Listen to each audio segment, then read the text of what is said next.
शर्म नहीं आती? हमने देखा आपने किस प्रकार से पेलेट गन का इस्तेमाल किया। आपको शर्म नहीं आती कि जिस मंत्री के तहत में 21 बच्चों ने अपनी जान गंवा दी, आत्महत्या की, जब उसने अपने मंत्री पद से इस्तीफा दिया, कल जब वो सदन में आए आपने उनको ऐसा माला पहनाया ताकि जैसे वो पाकिस्तान से जंग लड़के आए हैं। शिक्षा को कैसे सुधारा जाए, पेपर माफिया को कैसे खत्म किया जाए, इन सब चीजों पर व्यापक चर्चा करने के बजाय प्रधानमंत्री मोदी जी कहते हैं इंस्टाग्राम पर और ध्यान दो।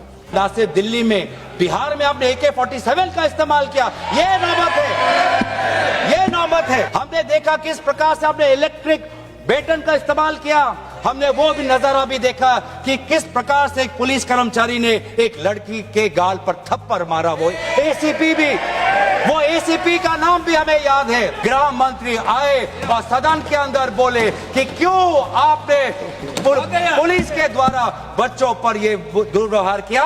उस पुलिस कांस्टेबल का चेहरा भी याद है जिसने अपने डंडे के साथ एक लड़की के प्राइवेट पार्ट पे उसने आक्रमण किया।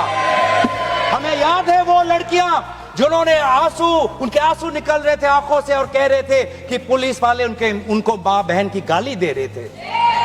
हम भूलेंगे नहीं वो बच्चियों जिन्होंने कहा कि मेरे पीठ पे जो कपड़े थे उन कपड़ों को इस पुलिस ने फाड़ दिया।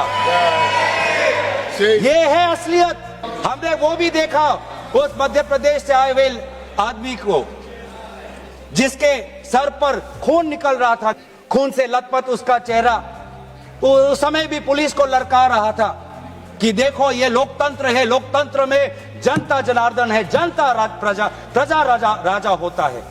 हमने वो भी देखा। लड़का कहता है कि इस उंगली से मैंने पिछली बार कमल पर वोट डाला, आज इसी उंगली को कमल के पुलिस ने तोड़ डाला। ये जो उंगली दिख रही है ये वाली, इससे मैंने कमल का बटन दबाया था, कमल का बटन दबाया था और इसी उंगली को तोड़ा है मार के।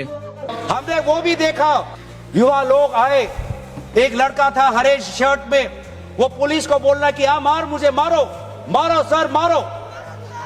उसमें वो भगत सिंह का जज्बा हमें दिखाई दिया कि अब वो डर उनसे चला गया, डर खत्म हो गया, डर गायब हो गया। लाठी है, दर्द होगा, रात को सोने में मुश्किल होगी, लेकिन सब लोग कह रहे थे कि कुछ नहीं होता। अगर शिक्षा के लिए, अपने भविष्य के लिए अगर मुझे 2-3 लाठी भी खानी पड़ेगी तो मैं लाठी खाने जाऊंगा। ये है हमारा युवा शक्ति। मैं इस सदन से भारत के युवा समाज को मैं नमन करता हूं, धन्यवाद देना चाहता हूं कि आपने हमें दोबारा याद दिलाया कि लोकतंत्र का मतलब क्या है।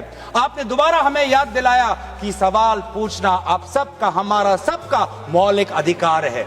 कि धर्मेंद्र प्रधान जी सिर्फ एक मुखौटा है आपके शिक्षा विभाग, आपकी शिक्षा के प्रति जो उनका, आपकी जो नीति है वो सिर्फ एक उसका एक चिन्ह है, एक सिंबल है। उनके हटने से भी शिक्षा में सुधार आएगा।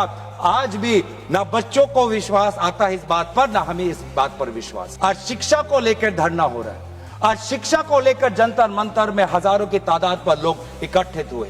एक मां ने एक आशीर्वाद के साथ अपने बेटी को भेजा, एक बाप ने अपने बेटे के पीठ पे थपथपाकर उसको जंतर मंतर पे भेजा, और DU, IIT, JNU कहती है आप मत जाओ।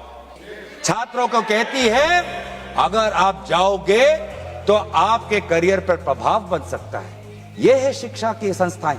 और इसीलिए बार बार हम मांग कर रहे हैं कि किसने आदेश दिया, वो आदेश कहां से आया कि पेलेट गन का इस्तेमाल हो। किसने आदेश दिया, किसने आदेश दिया कि आंसू गैस का इस्तेमाल हो। किसने आदेश दिया कि लाठी पैरों पे नहीं, लाठी सर पे पड़नी चाहिए। किसने वो आदेश दिया। आज इस सदन में, इस सत्र में इस विषय पर भाग इसलिए लेना चाहते हैं क्योंकि हम सरकार से जवाब चाहते हैं और विशेष रूप से गृह मंत्री से जवाब चाहते हैं कि गृह मंत्री के द्वारा भेजी हुई पुलिस लोगों के हौसले को कुचल नहीं पाई, इसीलिए ये बिल आया है। और जब 2024 का जब पेपर लीक का मामला जब पूरे देश भर में आया, उस समय में भी शिक्षा मंत्री धर्मेंद्र प्रधान थे। आपको पता है धर्मेंद्र प्रधान जी ने उस समय क्या कहा? उन्होंने कहा कहां हुआ पेपर लीक, नहीं हुआ पेपर लीक। और आज भी पहले 2.5 महीने तक तो उनका रवैया यही था कि कहीं कोई धांधली नहीं हुई, सरकार ने बहुत अच्छा काम किया है। 21 बच्चों की जान गई, आत्महत्या उन्होंने की।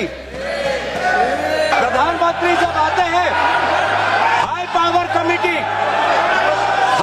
कमेटी की बात करते हैं, तो 2 साल पहले जो के राधाकृष्ण की जो हाई कमेटी थी उसका क्या हुआ? सरकार ये दिखाना चाहती है कि ये बहुत गंभीर है।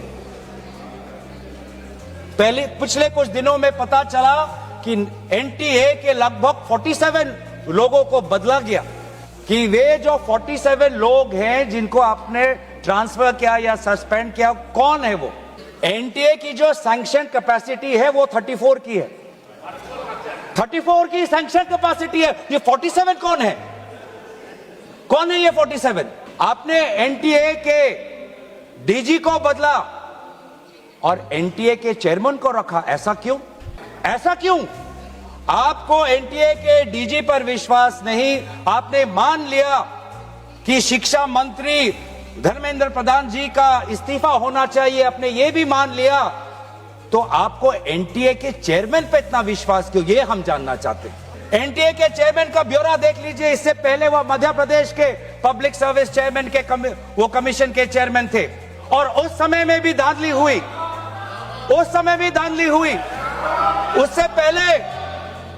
उससे पहले वो छत्तीसगढ़ में भी पब्लिक सर्विस कमीशन में चेयरमैन थे, उस समय में भी धांधली हुई। ऐसे इतने धांधली से जुड़े हुए व्यक्ति को आज भी इतने पेपर लीक होने के पश्चात भी आपकी सरकार बचा रही है। क्यों? क्योंकि वो एक विशेष संघ के साथ जुड़ा हुआ है। आप शिक्षा के माध्यम से इस पीढ़ी को आने वाले चुनौतियों के लिए तैयार नहीं कर रहे। आप शिक्षा के माध्यम से इस पीढ़ी के लोगों को आने वाले समय में आपके दल के सदस्य बने, आपको वोट दे, उसके लिए आप एक माहौल बना रहे हो। यह है आपके लिए शिक्षा का उद्देश्य।